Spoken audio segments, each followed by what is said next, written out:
Hello everyone and welcome back to the Syntasa training series. In the last video, we saw how to apply a fraud detection classification model using Python code processes. And in this video, we will see how to productionize that model to generate predictions on unseen data and how to transform your raw features using the previously fitted model. So if you have not seen the last video, please do check it out, and if you have, then we can do a quick recap of what we did last week, and then we can move on to see how to productionize the model. We started off with the data set that consisted of visitor ID and some features like the transaction amount, browser, buying session, campaigns. And this was the data set that we used to detect fraud, and the rejection rate on the fraud rate was around 0.6%. So it was a highly imbalanced data set. And what we did is we first did feature engineering. So we started off with the raw data sets and we applied two particular techniques from scikit-learn.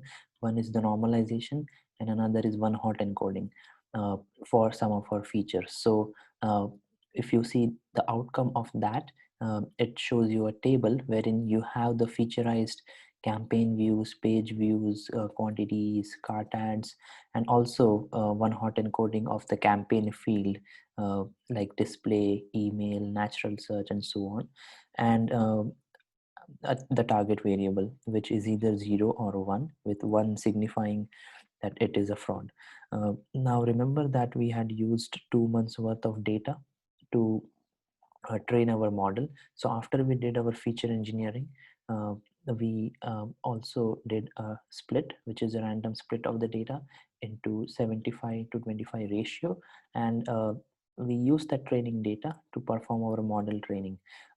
In this process, in this Python code process, I had used a library called IMB-learn, and I had used a model which was a balanced bag classifier model. So I had trained around 200 decision trees to for model training, and then saved the model to AWS S3. And in the testing, which is the 25% of the remaining data, we did model scoring where we applied this model to the test set, and we then pulled out metrics like confusion matrix, classification report, and so on.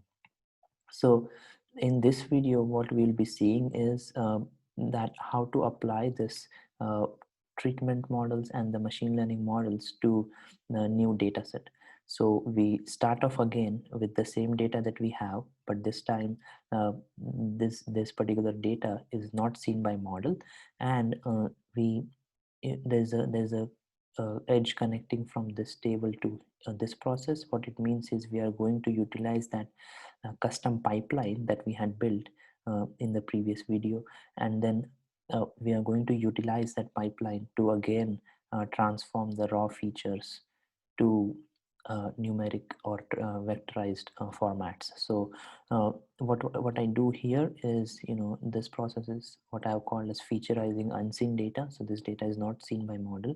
So what we do here is read the unseen data for the month of September 2019, which is what we want to generate the predictions on, and then we are going to load the custom pipeline which was saved to S3, and then using that pipeline we will convert the raw data to featureized data using the dot transform method. So, and then we are again going to store the transform data back to event store. Now, so the code is very much similar to what we did before in feature engineering process. What I do is I pick up the custom pipeline.pickle file, and then I do a s3.bucket.download file to load the data from S3. So then I'm loading the data, the unseen data, using parameters such as input table, from date, and to date. So whenever you run your job with this process in mind, then the data will be pulled only for that date range and not other date range. This is really useful when we want to continuously score new incoming transactions, because then if the input table is stored in a partition format, then we don't have to read the entire table and instead just read that particular day or that partition that we want to process. So finally, I'm converting this to pandas, and then these are my feature columns which I had previously listed out, and this is my target column. Now, one thing to notice is that it's not necessary that the target column might always be present with our data set. It is present in this case, but it's not always necessary. So sometimes the target column might be coming in from a different source, from a different data source, and at a different time. In that case, we have to wait for a while before we do our evaluation, but we can still perform the scoring because we have the features ready. So now, once we have that pipeline loaded and the data loaded into pandas format, what I did is I did a loaded pipeline dot transform. So here the raw features are transformed, and now obviously I'm doing some more steps here so as to get the column names aligned, and we have some of the columns that we want to carry forward, like the identifier, the target variable, and the partition column, so that we can store back to data store, event store.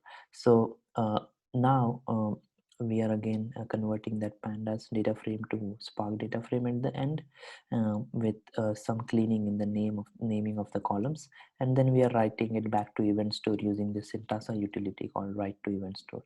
Now when you run this job for this particular date range, September 1st to September 30th, uh, what happens is we get this table in the output, which is something similar to what we saw in the feature labels. So in here, if you see, this is the schema of the table, which is again similar to what we had before, and this state section really shows you which dates have been processed and what is the records, number of records in each partition. So I ran the job for September 1st to September 30th, and I processed this many records, where I now want to predict whether or not a transaction is fraud on this particular month worth of data. And this is a small preview again of the transform data set. We have the features which have been transformed, plus the identifier and the target variable along with the partition column. So now we have the unseen features, and similar to what we did before, we are going to pull this model here and apply that model on that unseen features to see how it does and how good does it predict our fraud cases. So this particular code process is what I have called as unseen data predictions, because what we are going to do here is we are going to read that featureized or that vectorized unseen data from the previous step, convert it to pandas obviously, and then we are going to load our ML model that we trained, the balanced bagging classifier model that we trained from AWS S3 using Pickle library. Once we do this loading of the data and loading of the model, the next step is obviously to perform model scoring, wherein we use the predict method to score transactions on the unseen set. And then once the model scoring is done, we are going to generate some classification reports and confusion matrices and store the predictions, the raw predictions, to the output table, which can be used in downstream processing. So again, starting off with installing some of the libraries and using the parameters like learning location, because when we use this parameter, it knows that this is the location where the model is stored, and you can view some of the parameters using this icon here, and clicking on system you will get some of the system parameters, and this is what the learning location means, event store location for the learning model. And there's also some custom parameters which you can use if you wish to. In this case I have not used any, but from the learning location parameter, I'm trying to load the model and the machine learning model from S3 to the local, and then I do a pickle.load to load it into my code, and then ensure that you have the same model, the balanced MAC classifier model that was trained. So now we have the unseen test data set, so that's a holdout set, and the model has not seen that data, so we want to see how it does in terms of catching fraud transactions. and we are going to load that test data and convert it to pandas, and we are going to do loaded model dot predict method. So we are going to use the predict method to generate scores. Now here I have created two new extra columns, which is prediction 0 and prediction 1, which is the probability that a transaction is not fraud and the probability that the transaction is fraud. And I have created a Spark data frame out of it and stored it into our event store.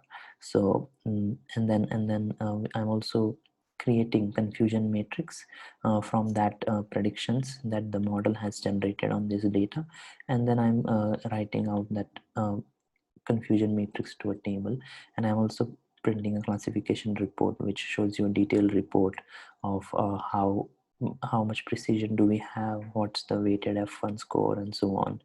And at the end we are writing the entire classification report to the output table. So when you run this job for the same time period from September 1st to September 30th, what you get in the output is this particular table, which is the unseen predictions table.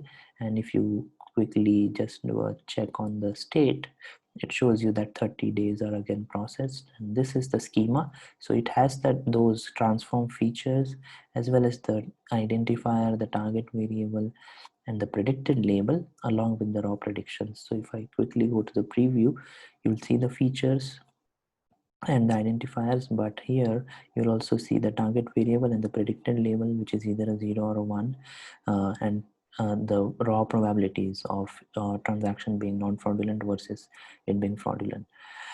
Now we have also, like we explained, we have saved the classification report and the confusion matrix. So this is the classification report that it shows. There's weighted average, macro average, and accuracy, along with the precision recall columns and the F1 score. Overall, if you see, this is the support, means we have scored this many transactions, and this is the overall accuracy, 80% accurately is what the model classifies our fraud cases.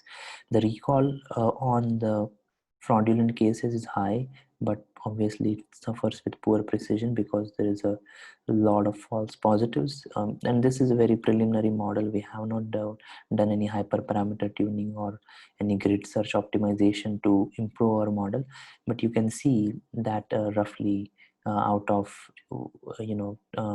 260 or 270 transactions, we have identified 188 of them, and there's a lot of false positives here, but it's fine. We are yet to improve this model by either relearning or by doing grid search and so on. So in these two steps, or in these two processes, what we learned is how to use the custom pipeline that we created before and apply it on unseen dataset, and then apply the trained machine learning model on that transformed unseen dataset to generate predictions. Now just imagine that if we want to do this on a daily basis, it is important for us to deploy this model in production, and Syntasa provides a very easy way to deploy an either entire workflow or the model along with the workflow into production. It's a one-click deploy, and what you do is you hit the deploy button here, and it will start deploying this particular app for you from development to production environment. And when you hit deploy, you can then go to the operations screen. So I had recently deployed uh, one of this apps, and you can go to the operations screen, and there is a step or a job which says deploy, and if you see the activity logs of it, you will see that it spins up an EMR cluster and deploys this processes to production. So once this is completed, what you can do is you can go here in production environment, and then you can do your model relearning, which is the lower part of the workflow, and the unseen data scoring, which is the upper part of the workflow. So if I quickly show you how I did it, in the operations screen, I ran a job called as model training, and that model training had all the steps in it which are required for training the model starting from the raw data. So I did the model training for 2 months, which is from August until the end of from July until the end of August. And then I did that unseen data scoring, which I talked about today. In the unseen data scoring, I have two processes, which is generating the features on the unseen data for the month of September and generating the raw predictions along with the classification reports and the confusion matrix for the month of September. Now, this allows me to not only retrain my model on an entirely new date range, because all I have to do is go here and run this job for a different date range, but it also allows me to continuously predict or generate predictions on the unseen data which the model has not seen. And in a typical business scenario, we would have incoming transactions on a daily basis or weekly basis or hourly basis, depending on how the frequency is set up. And then this model can keep generating predictions and we can keep evaluating our performance on that. uh, in order to continuously do the incremental load for this, we will have to put this in schedule. So when to do that, we have to hit this button, and when you uh, put it in schedule, it asks a number of questions, like whether you want to schedule it using a cron tab or on an hourly basis, on a daily basis or weekly basis. And then you can also use it as a trigger. So for instance, if there is a different job that runs before you want to execute the scoring pipeline, you can run a trigger on that and automatically it will set up a uh, uh, cluster and then start running whenever the job before this finishes. And you can also have relative date range here. So how many days in the past do you want to run, or if you want to do a backfill, you can obviously execute that job directly from here, like I did in this case. So overall, there's a lot of options for us to put this pipeline into a schedule mode once we have the new incoming data set. And also remember that you cannot obviously edit the DAG or the workflow once you are in the production environment, and that is what it is meant to be. So if you have to do some development work, you will go to development environment, you can then unlock the DAG and do your code changes, or you can add more logic to the code and then you run it in development environment and go back to prod, and then you can keep scoring new transactions. So overall, in this video, we saw how to use your machine learning models and the custom pipelines to score on the unseen dataset, and how to report and generate metrics on the unseen dataset. Thank you.